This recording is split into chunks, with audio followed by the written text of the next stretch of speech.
একটা মেয়ের যে কী পরিমাণ ধৈর্য আছে সেটা যদি তার বিয়ে না হতো, সে যদি মা না হতো, সংসারী না হতো তাহলে কখনো বুঝাই যেত না, তাই না?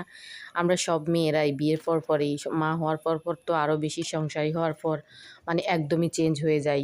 আগের জীবনের সাথে পরের জীবনের মানে বিয়ের আগের জীবনের সাথে বিয়ের পরের জীবনের কোনো মিলে থাকে না, তাই না? এটা হয়তো আমি একা না, সবাই বেশিরভাগ মোটামুটি। আর যাদের সাহায্য করার জন্য মা বা বড় বোন কেউ থাকে না, তাদের তো অবস্থা আরও বেশি করুণীয়, শোচনীয়, তাই না?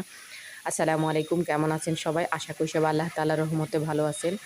আজকেও আসলাম একটা লং ভিডিও নিয়ে।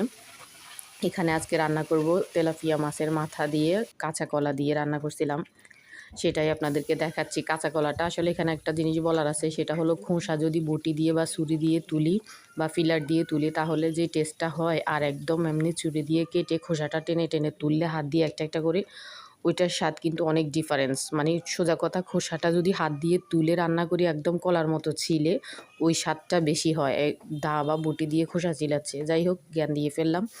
যারা জানেন, তারা তো জানেনই, যারা জানেন না তাদের জন্য বললাম, ভুল হলে ক্ষমা সুন্দর দৃষ্টিতে দেখবেন।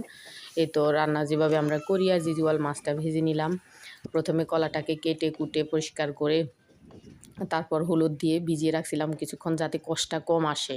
কিছুক্ষণ ভিজিয়ে রাখার পর হলুদ থেকে তুলে ধুয়ে তারপর মশলা কষিয়ে মশলার মধ্যে কলাটা দিয়ে মেখে ঝুঁকেই তো এভাবে যেভাবে আমরা রান্না করি, কষিয়ে নরম হওয়া পর্যন্ত অপেক্ষা করব।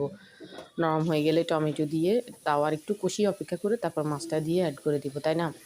এভাবে হয়তো আমি একা না, রোজ রোজ হাজারো গৃহিণী, হাজারো মেয়েরা চুপি সারে ঘরের গৃহকোণে আবদ্ধ মনে নিরিবিলি চুপিচাপি রান্না করে, কত ধৈর্য নিয়ে, হাত পুড়ে হাত কাটে। যাই হোক, এগুলো আমরা সবাই জানি, তবুও আমি বলতেছি। আমার মনে হয় যেন আমার যে চাপা কষ্টগুলা বলার মতো কেউ নাই, আপনাদের সাথে বললে হয়তো ভালো লাগবে। ফেসবুক এই প্ল্যাটফর্মটা পাওয়াতে বলার একটু সুযোগ হয়েছে।